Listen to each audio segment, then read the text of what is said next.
Bună, dragii mei, bine ați venit la previziunile voastre pentru energia lunii septembrie. Acestea se aplică pentru toți cei care au soarele, luna și ascendentul în berbec. Haideți să vedem împreună despre ce este vorba pe parcursul acestei luni pentru voi dedicat. În primul rând, vestea bună este că pe data de 3 septembrie, Venus, planeta iubirii și a banilor, își reia mersul direct în Leu, în casa voastră a 5-a. Am spus încă din iulie, când a intrat în retrogradare, că acesta este un ciclu de 8 ani și să fiți atenți dacă cumva perioada aceasta a semănat cu cea din 2015, când Venus s-a regăsit în același loc în hartă. Casa a 5-a vorbește despre copii, vorbește despre pasiune, vorbește despre creativitate, despre generozitate, despre puterea noastră interioară, despre iubire, romanță, despre modul în care ne simțim noi în viață, ce ne aduce nouă bucurie în interior. Iar Venus, planeta iubirii aici, a fost în perioada de retrogradare și ne-a oferit introspecție. Venus este o energie magnetică, iar în acest context pentru voi, posibilitatea ca pe această perioadă de retrogradare este să fie adus trecutul în prezent. Acum, de această dată, vă dă șansa să revizuiți cele întâmplate în perioada de retrogradare, și anume în ultimele 40 de zile, pentru a vă valida voi cu adevărat sentimentele și întâmplările, pentru a vedea dacă ați încheiat socotelile cu trecutul, dacă ați iertat pe cine aveați de iertat, dacă vă bucurați de viață, cât de mult vă bucurați, pe cine iubiți și pe ce puneți voi amprenta. Acum copiii voștri pot începe ceva nou. Acum voi puteți sedimenta o relație de iubire care poate a început în perioada de retrogradare cu cineva din trecut. Atâta vreme cât voi știți exact ceea ce vă doriți. Pentru unii dintre voi s-ar putea ca această perioadă să fie una cu finalitate mai puțin fericită, în sensul că dacă a apărut cineva din trecut, acum să plece așa cum a și venit, tocmai pentru că rostul persoanei respective sau a vizitei pe care poate ați făcut-o într-un loc anume sau a emoțiilor care poate au dat năvală peste voi în această vară, să fie ceea ce trebuia să se întâmple pentru ca voi să conștientizați și să mergeți mai departe. Bucurați-vă de tot ceea ce vă oferă acest tranzit, pentru că nu-l vom mai întâlni prea curând. Mergem mai departe și pe data de 4 septembrie, Jupiter, marele înțelept, planeta expansiunii, va intra în retrogradare în semnul Taurului, în casa voastră a doua. În casa care vorbește despre banii voștri și despre cum îi câștigați, în casa resurselor financiare, a stimei de sine, a proprietăților, a lucrurilor pe care voi puneți preț. Jupiter, după cum spuneam, este planeta expansiunii, iar aici se regăsește în acest moment Uranus, care este deja retrograd. Jupiter în retrogradare și Uranus în retrogradare sunt o poveste destul de complicată și alambicată pentru întreg sistemul financiar din lume. Pentru voi în acest moment, este important să vă faceți bine socotelile. Practic, concluzia este următoarea. Dacă aveți un sac de bani, vă așezați frumos pe el și nu cheltuiți mare lucru de acolo până ce nu vă dați seama exact ce aveți de făcut. În contextul și în cazul în care vă lipsesc banii, este momentul să vă faceți un plan foarte bun, să vă deschideți mintea către noi oportunități, către noi direcții în viață pentru a vă asigura un venit stabil. Jupiter aici, fiind guvernator de casă a 9-a, dar și a 12-a, vorbește despre lucruri pe care doar voi știți să le faceți sau despre noi talente care vă pot fi de ajutor în modalitatea în care faceți voi banii sau în eliberarea de o karmă, în eliberarea de tiparele repetitive pe care poate le aveți. Poate, nu știu, să îndrăzniți acum să aveți curaj să publicați o carte sau poate în sfârșit încheiați niște socoteli legale care vă aduc un venit de mult așteptat. Pentru alții dintre voi s-ar putea să vă dați seama că nu doriți să mai lucrați în străinătate și să porniți la drum în a vă reloca definitiv în țara voastră natală. Toate aceste lucruri pot fi posibile. Uranus retrograd aici aduce reformă financiară, aduce și scutură practic structura care nu este stabilă și vrea noutate.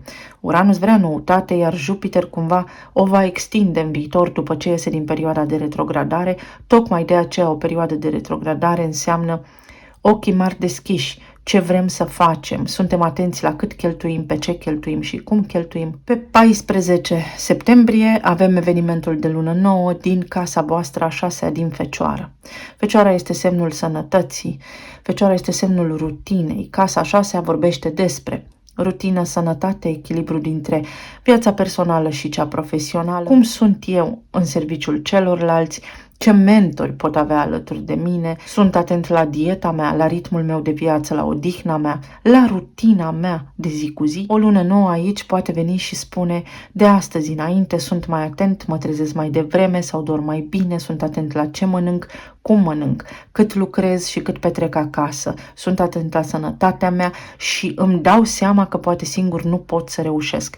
Dacă vreau să reușesc ceva în viața aceasta, am nevoie de aliați, am nevoie de colaboratori, am nevoie de o comunitate care să mă susțină, eu pe ei și ei pe mine. În consecință, vă veți îndrepta către oamenii potriviți vouă care să vă ajute și să vă susțină. Pentru alții dintre voi, dacă vă regăsiți în industria farmaceutică, medicină, contabilitate, agricultură, etc., este un moment foarte bun să puneți acum un plan financiar foarte solid la punct. Să faceți calculele, să fiți foarte organizați în perioada ce urmează, pentru că de asta va depinde viitorul vostru. Pe 23 septembrie, soarele se mută din Fecioară în Balanță și este un lucru foarte important, deoarece în Balanță regăsim nodul sud, adică lucrurile cu care noi suntem obișnuiți deja sau modalitatea prin care noi facem lucrurile și nu suntem conștienți de acest lucru și trebuie să o îndepărtăm. Casa a 7-a, pentru că aici intră soarele, aici aveți voi Balanța, vorbește despre parteneriate 1 la 1, colegi de serviciu, prieteni foarte buni, colegi de afaceri, partenerul vostru de viață. Și nodul sud aici vorbește despre structură, vorbește despre alianțe care se fac sau se desfac, despre căsnicii care poate acum se fac sau se desfac, despre parteneriate care se pot rupe sau pot începe. Soarele aici va aduce lumină clar pentru ca noi să nu mai închidem ochii, să nu mai întoarcem spatele lucrurilor care necesită atenție în aceste momente din partea noastră. Un soare aici peste nodul sud înseamnă ceea ce trebuie să se întâmple se va întâmpla. Cu voia noastră pentru că devenim conștienți sau fără voia noastră dacă ne opunem schimbărilor benefice din viața noastră. Și mai apoi pe 29 septembrie avem parte de evenimentul de lună plină de această dată din Berbec, din Casa 1 și voi, dragii mei, sunteți direct vizați, unde se va activa energia nodului nord de această dată din Berbec, care strigă sus și tare: identitatea ta, cine ești, ce vrei, cine ești tu, în raport cu tine, în raport cu ceilalți, ce e al tău, ce e al lui, ce e al nostru. Despre ce este vorba aici în acest parteneriat, unde sunt, ce vreau să fac și cum vreau să fiu de acum înainte. Sunt un om liber, sunt un om curajos, am capacitatea să îmi port singur de grijă, am capacitatea să rezolv lucrurile importante din viața mea sau îmi dau puterea. O lună plină vine cu nevoia de a ne elibera de lucrurile care sunt în opoziție, relații care nu mai servesc. Ne pierdem timpul, nu avem timp de pierdut și ne putem separa amiabil. Sau putem încheia colaborările mult așteptate, putem porni acum pe o nouă linie de destin, putem face acum foarte multe lucruri dacă devenim conștienți. O lună plină înseamnă eliberare, înseamnă conștientizare, înseamnă eliminare. Eliminarea unor relații, eliminarea unor lucruri care nu ne plac la noi înșine.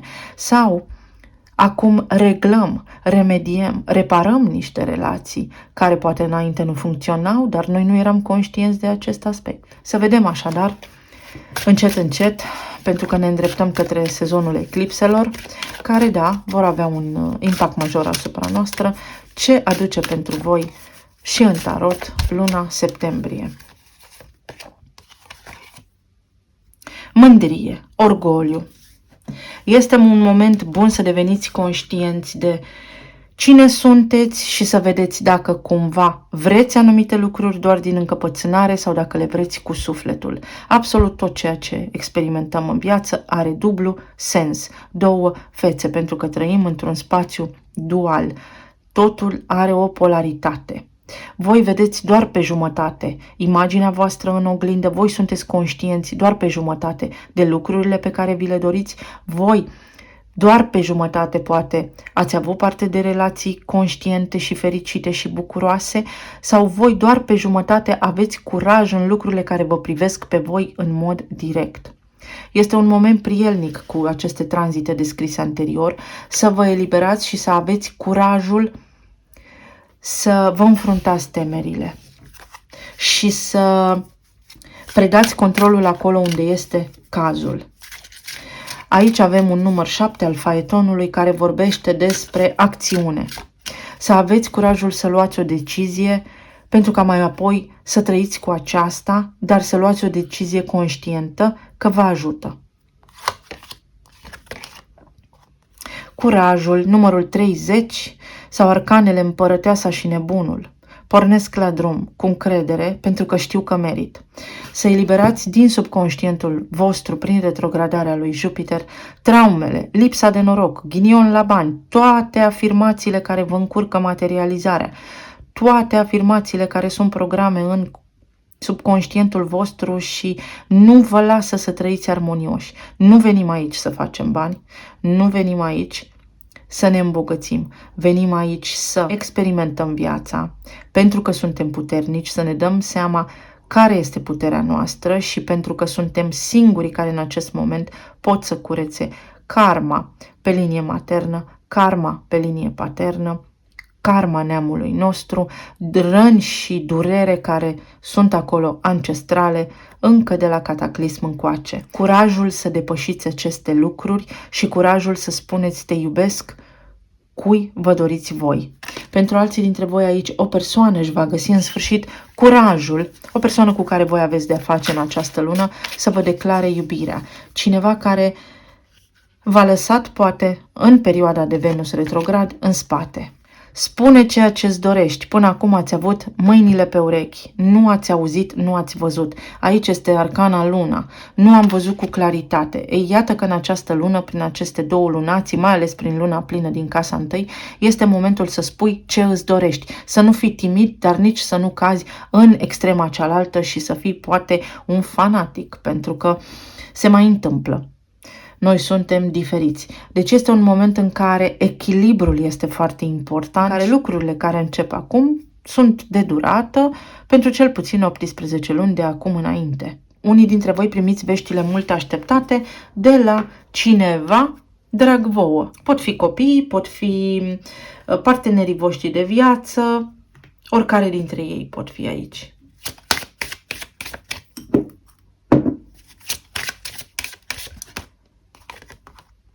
Avem magicianul.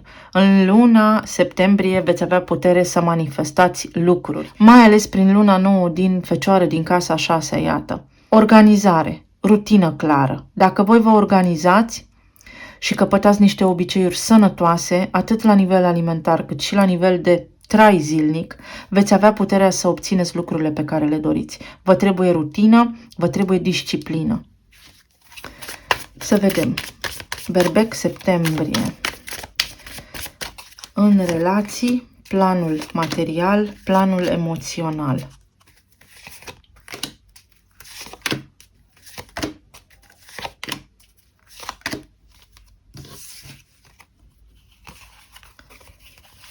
La nivel de relații aveți justiția, respectiv soarele din balanță din casa a 7-a și nodul sud din balanță care face dreptate. Absolut sublimă energia, nu pot decât să mă bucur.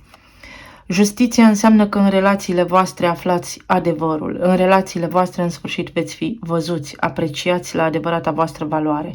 Înseamnă că pentru unii dintre voi Venus, care nu mai este în perioada de retrogradare, în casa a 5-a din Leu, va aduce bucurie, energie magnetică care atrage ce? Comunicare, bucuria sufletului vostru. Tot ceea ce v-ați dorit voi acum poate veni către voi. Important este să avem mintea limpede. De ce? Pentru că îl avem în Fecioară aici unde luna nouă se va produce pe Mercur retrograd. Poate peste acest Mercur retrograd să se înceapă o nouă comunicare. În general, în perioada de Mercur retrograd revin din trecut, de asemenea, foști parteneri sau oameni din trecut, chestiuni din trecut care nu au fost rezolvate acolo. Vești absolut fabuloase, vești despre bani puteți primi aici. Unii dintre voi puteți face partajul, alții dintre voi vă puteți căsători, alții dintre voi vă puteți muta împreună. Ce aduce asul de spade?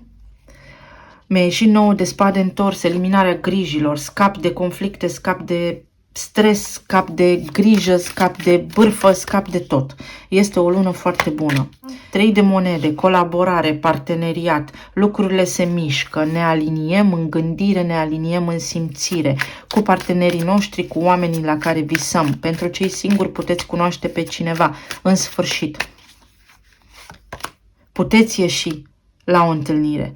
Iar justiția aici aduce 10 de bâte. Vă eliberează de consumul energetic, vă eliberează de gelozie, vă eliberează de apăsare, vă eliberează de frică. Magicianul întors spune că voi nu aveți curaj. Iată că în chestiunile legate de suflet, în această lună, în relațiile voastre, veți avea puterea. Vi se dă puterea. Se găsește o cale, se creează o ocazie. Căile acestea sunt încurcate tare. Noi nu știm când, cum și în ce fel se întâmplă lucrurile, pentru că suntem prinși în percepție și în cele 5 simțuri, dar lucrurile aici vor fi bune pentru voi. Cineva se arată în drumul vostru, cineva vă atrage atenția, cineva vă caută, cineva în sfârșit este dispus să vă asculte, cineva vă deblochează dacă sunteți blocați. Avem 8 de bâte, comunicare, progres, se elimină distanța, magicianul topește distanța, magicianul face lucrurile posibile. O persoană foarte deșteaptă aici cu care aveți voi de-a face. Pentru unii dintre voi poate fi și manipulator, însă îl veți mirosi de la distanță și vă veți convinge dacă este omul potrivit pentru voi sau nu. Pentru alții dintre voi potențialul de relocare, pentru că îl avem pe Jupiter în casa guvernată de Venus, planeta iubirii, care guvernează casa a noua, călătorile la distanță, călătorile în altă țară.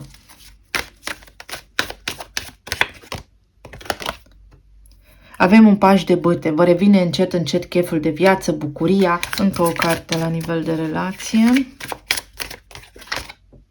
Împărăteasă. Se repetă, împărăteasa va fi o lună excelentă pentru voi, în care și la nivel financiar puteți acum să vă găsiți inspirația pentru a rezolva chestiunile. În relația voastră veți fi absolut sublimi. Oamenii la care voi vă gândiți acum se vor uita la voi ca la icoană, la voi ca la o poză sfântă, înțelegeți? Vor comunica unii dintre ei. Cei care nu mai comunică cu voi vă provoacă pe voi să înțelegeți că poate acolo nu mai este loc, că poate acolo nu vă mai este drumul. Să vă vindecați, să lăsați în urmă ceea ce este de lăsat în urmă. Dragoste, iubire, relație, berbec. Iubește-te pe tine în primul rând, da, pentru că avem o lună plină în casa întâi care spune tu înainte de toate, dar nu face rău celuilalt, da? Iubirea de sine. Respectul de sine te face pe tine mai atrăgător în ochii celorlalți. Vedeți ce frumoasă este această împărăteasă?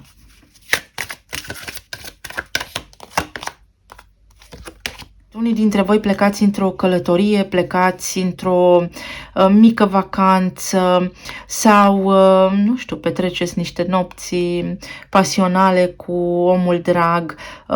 Este timpul să vă deconectați de la lume și să vă apropiați unul de celălalt. Energia momentului vă ajută să vă apropiați de persoana dragă vouă în cazul în care acest lucru vă doriți. Dacă sunteți în relații stabile, atunci luna aceasta va fi una magnifică pentru voi. Iar pentru cei care așteptați îndelung și de mult persoana dragă, energia vă spune că se va crea o sincronicitate prin care viața ta amoroasă să ia o turnură în direcția pe care tu o dorești, așa cum este cel mai potrivit pentru tine în acest moment, că merită să aștepți sau că a meritat așteptarea. La nivel de plan material avem asul de bâte, 5 de cupe și 6 de monede. Gata cu supărarea, gata cu jalea, poate nu ați fost energizați. Luna, da?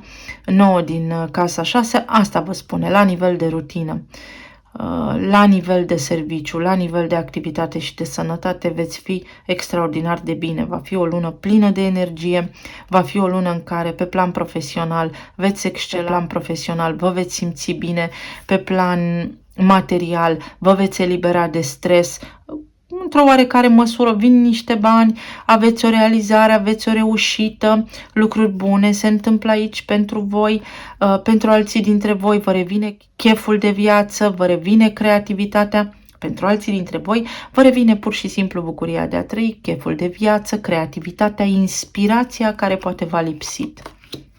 Ce înseamnă 5 de cupe acum? Ce lăsați voi aici în urmă? Sau ce v-a necăjit? Un 10 de cupe, că nu puteați să obțineți lucrurile pe care vi le doreați sau că nu vă simțeați în largul vostru. Ei, iată că toată această perioadă se rezolvă. Și 6 de bâte ce aduce aici? Un paș de cupe. Vești bune, bucurie, chef de viață, chef de să trăiți, ajutor, copii, vă revedeți cu copii, aveți bani, poate copiii vă ajută, aveți niște realizări aici fantastice. La nivel de plan emoțional, aveți turnul, aveți 2 de spade și regina de spade. La nivel de plan emoțional, lăsați în spate, vedeți, o ruptură, o separare, o durere, o frică, o teamă. Fie că este la nivel emoțional, fie că este la nivel medical, scăpați de ceva, vă eliberați de ceva. Este timpul, prin această lună nouă din Fecioară și prin acest Mercur retrograd, să vă faceți voi vouă bine, să vă vindecați voi, să aveți grijă voi în primul rând de voi. S-ar putea să vă simțiți puțin ieșiți din zona voastră de confort până pe 15 septembrie, așa, tocmai pentru că Mercur este în retrogradare și să aveți senzația așa că lucrurile sunt ușor confuze. Lucrurile se vor clarifica. Iată că turnul va aduce pajul de cupe din nou, va aduce bucurie. Poate nu vă înțelegeați bine cu copiii sau poate ați avut un stres legat de copii, începe școala, mai știu eu ce chestiuni. Lucrurile intră într-o ordine și într-o rutină pe care o așteptați de mult. Pentru alții dintre voi primiți o bucurie, poate primiți divorțul, poate în sfârșit reușiți să mergeți pe drumul vostru, vă găsiți liniștea, vă îndepărtați de frici, învingeți o frică, învingeți o teamă, să știți, în septembrie. Și aici regina de spade spune stabilitate. Mi-e clar ce vreau de acum înainte, asta caut, asta vreau, asta obțin.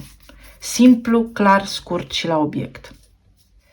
Ca semne astrologice aici putem avea, sau cine ne influențează, februarie. Avem Vărsătorul, Peștii, Fecioara și Leul. Venus în Leu, Mercur și luna nouă din Fecioară, Saturn care este retrograd în Pești. Mercur retrograd din Fecioară vă spune gândește-te bine unde îți consume energia, iar Saturn din Pești, din casa voastră a 12-a, pentru că asta te consumă, pentru că te sacrifici pentru alții, pentru că s-ar putea să dai mai mult decât primești și trebuie să spui stop. Venus retrograd spune hai, dezgheață-te, renaște, ieși la suprafață, arată lumii cine ești, arată lumii care este puterea ta, este pasiunea ta. Iar Vărsătorul spune pentru binele tuturor, pentru binele tuturor, este o lună pentru binele tuturor. Talismanele. Numărul 8 și numărul 6, 86-68. Casa resurselor împărtășite, casa banilor celorlalți, a taxelor și a impozitelor, a intimității, a siguranței, a sexualității, îndrăgostiții, casa 6, luna 9 în Fecioară. Aici vă simțiți în siguranță, începe ceva nou care poate se repetă într-un context în care a mai avut loc anterior la locul vostru de muncă. O relație de iubire. Ceva ce v-a fost pus în cale, cu un scop și un sens anume. Ce este al tău este pus deoparte. Inițialele M și D. Iubirea, credința, vă simțiți foarte revigorați. Este momentul să aveți grijă de sănătatea voastră, iată, și este momentul să încheiați traumele din trecut care au legătură cu rădăcinile voastre, care au legătură cu neamul vostru. Aveți sprijin de la divinitate, aici în relația cu copiii va fi o lună excelentă, copiii voștri vor avea parte de reușită. În lumea viselor primiți niște mesaje importante, Saturn din Pești va duce iubirea, În casa 12, ceva ce știți doar voi. Cineva se gândește la voi și a știut doar el, iar acum vă spune, se schimbă ceva. Un vânt al schimbării apare. Dimineața. Veți primi un mesaj dimineața care vă bucură sufletul. 14. Temperanța în sfârșit după atâta amar de vreme. 14 luni pot fi 5 luni, 4 ani, 1 an, 5 ani pentru cei care vă regăsiți în acest context. Mai avem inițiala N, un domn. Iată, un domn își face prezența știută dintr-o dată. Primiți o veste de la un domn sau poate aveți o conștientizare spirituală, stabilitate, veți avea parte de stabilitate, Capricornul și racul de la un Capricorn, de la un rac, cine știe, care nu mai poate fără voi, situația voastră materială devine stabilă, la nivel de relații se vor produce niște schimbări care vă aduc un gust dulce, care vă fac să renașteți și vești, mesaje pe care poate le așteptați de foarte mult timp. Eu vă mulțumesc tuturor, dragii mei, să aveți o lună septembrie minunată, să fiți iubiți, să fiți sănătoși și să ne auzim cu bine și data viitoare. Pa, pa!